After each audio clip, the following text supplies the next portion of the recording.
Hey everybody, this is Ryan from Similar System, and today I'm going to be sharing 5 tips guaranteed to speed up your workflow in FL Studio 12.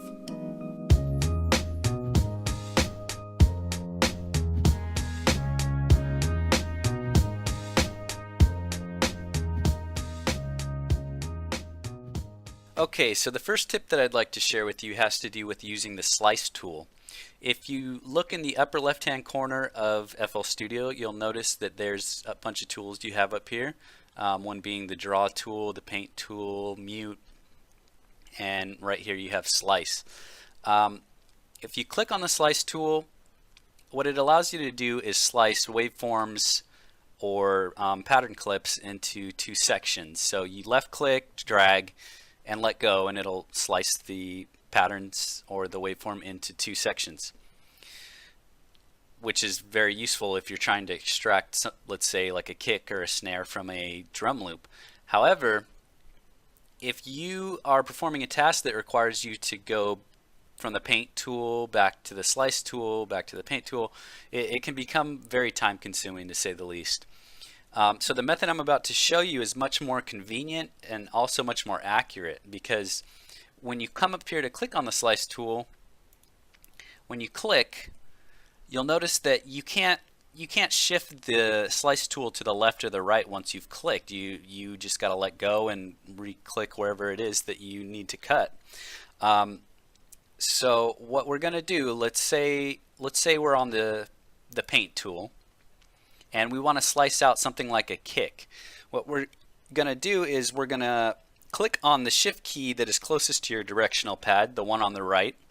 Hold that, and then click left click with your mouse, and you'll notice that it'll switch to the Slice tool, but you have the added option of being able to move the Slice tool wherever it is that you need. So let's say I clicked here, and I don't want that little section to be part of it. So you can shift it to the left or the right and then let go.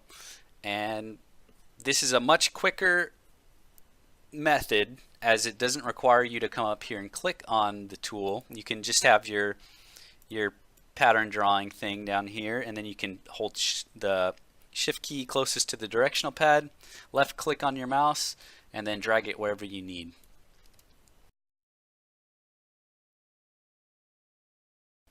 Okay, so the next tip I have has to do with something called merging pattern clips.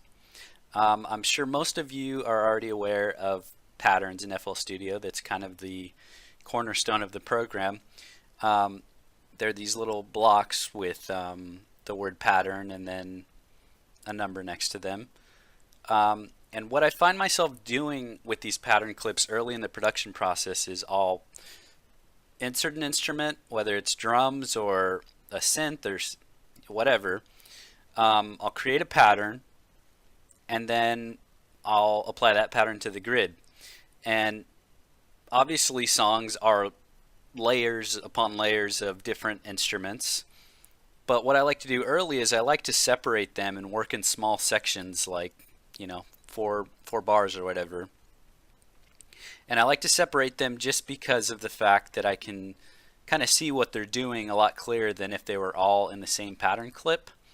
But later in the production process, once I'm happy with what I've created, my projects tend to get kind of bulky, and there's a lot of samples and a lot of patterns going on, and I don't like to have to scroll up and down as much to find what it is that I'm looking for.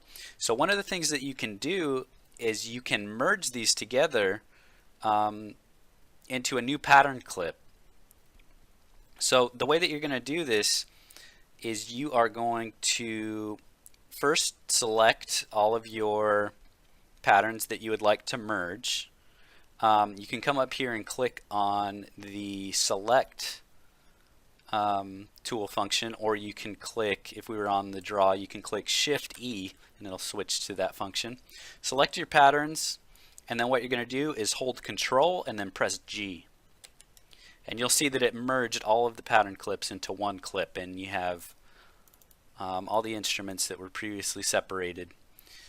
So this is one way that you can save space or let's say I wanted to focus only on this beginning part.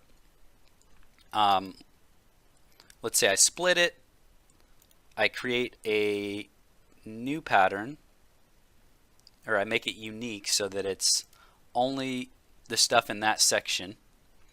Let's say I adjust it to my liking, and then I want to recombine it. So I'll select again, hit Control G, and you're done.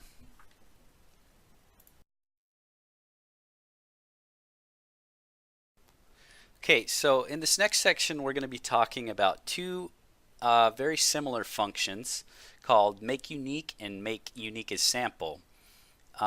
So currently we have a guitar line in here. It sounds like this.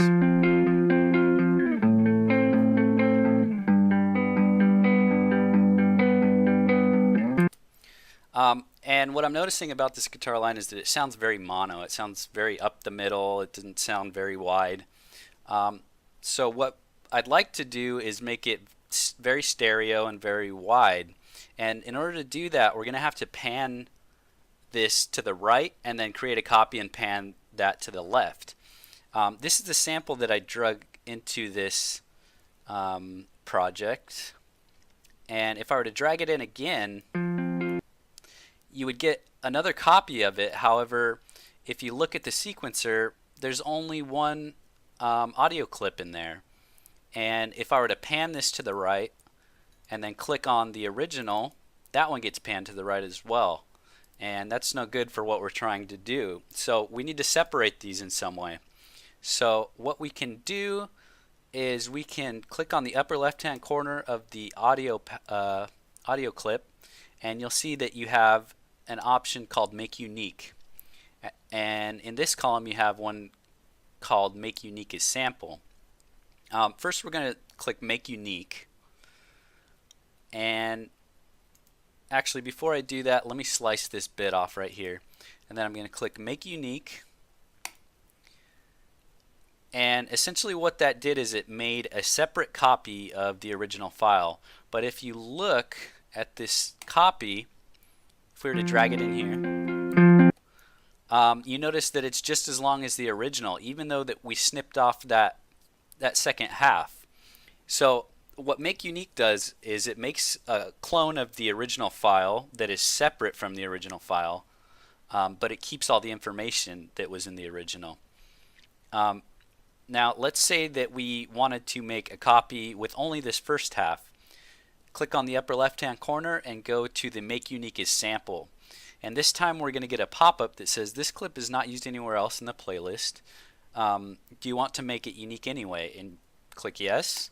You'll get another pop-up that gives you the option to save the file in a specific folder. You can save it wherever you'd like. I'm just going to click save for the sake of time. And now we have a copy of the file that is exactly how we shaved it down. So what I'm going to do with this one, with the copy, is I'm going to pan that hard right. I'm going to pan the original hard left. And because of the fact that these are identical copies of the same waveform, it's just going to sound louder and still in the middle if I leave them lined up perfectly. So what I'm going to do is I'm going to turn off the cell grid and just nudge this over to the right a tiny bit, a couple milliseconds, and this is what we end up with.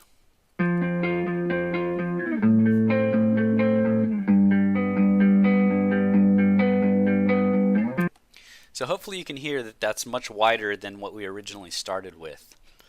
You'll also notice that I have another pattern clip up here, and this is just a simple kick drum, and I have that duplicated 4 times. Now let's say that we wanted to add in a snare pattern starting at the 3rd beat right there. One way we could do it is we could come up here and create a new pattern, insert it, and then program the kick drum, which honestly wouldn't be that hard, but typically you're going to have a lot more drums in your pattern clips. So an easier method, if we just wanted to make a slight adjustment but we wanted to keep all the original information, is we could click on the upper left hand corner of the pattern and then come down to the function that says make unique. That's going to create a new pattern, but it's going to keep all the original information. So then all we have to do is add our snare drum, and now we have two different clips.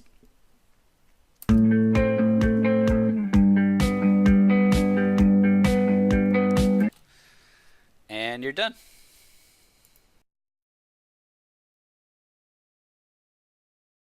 Okay, so in this next section, I'm going to show you how to insert space into your project. So one instance where you may need to do something like this is, let's say we have a song. It sounds like this.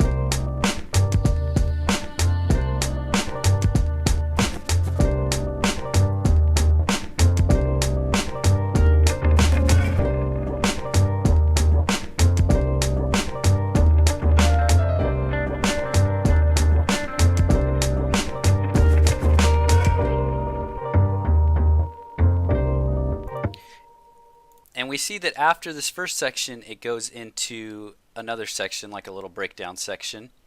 But let's say that I thought that this first section needed to be extended and it needed to be played through twice. But obviously you see that we don't have any space to put another section like this, so we need to create some. And the way that we do that is you select the amount of space that you need for what you're trying to duplicate, and then you hold down Control, hold down Alt, and then click Insert, and you see that it'll add space right there. So we can scroll down, and it inserted space all throughout the project. So what we would do is we would come over and select the section that we want duplicated, and one thing you'll notice is that down here this vocal file is overlapping, so it got selected when I selected this area, and I don't want that dragged over into the next section, because then let's see what happens. It's going to overlap, and I don't want that. So what we got to do before we copy this section is perform the same function again. Hold Control Alt and then Insert, and then hit Control, or hold Control and then hit Delete, and now you see that it added a slice in that section. So when I reselect this so that everything is selected, I hold Shift and then drag the section, and now it lines up perfectly, and now we have inserted the section twice. So this is a very useful function. It'll save you a lot of time rather than selecting the rest of your thing and then dragging it away, and then maybe not selecting the amount of space, or correct amount of space that you need. So yeah, there you go.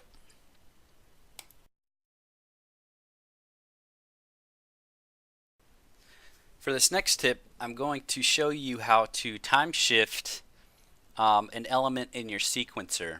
So what we have currently is we have two kick drums, and let's say that we wanted to layer them. So currently this is what it sounds like. Now I think that could sound a little bit better if one of the kick drums was shifted a little bit to the right.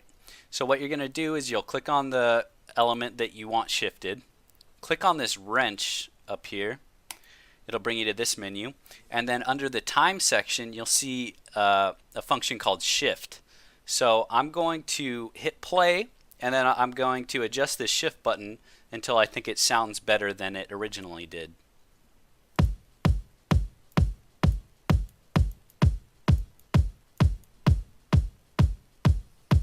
So did you hear, once I started getting closer to this section, there was just a punchiness that just jumped out that wasn't there before. So I'll play it how it is now, and then I'll reset this to its original position so that you can hear what it sounded like before.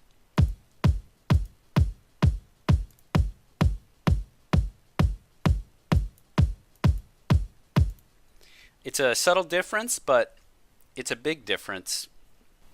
Well, that's all the time we have for today, folks.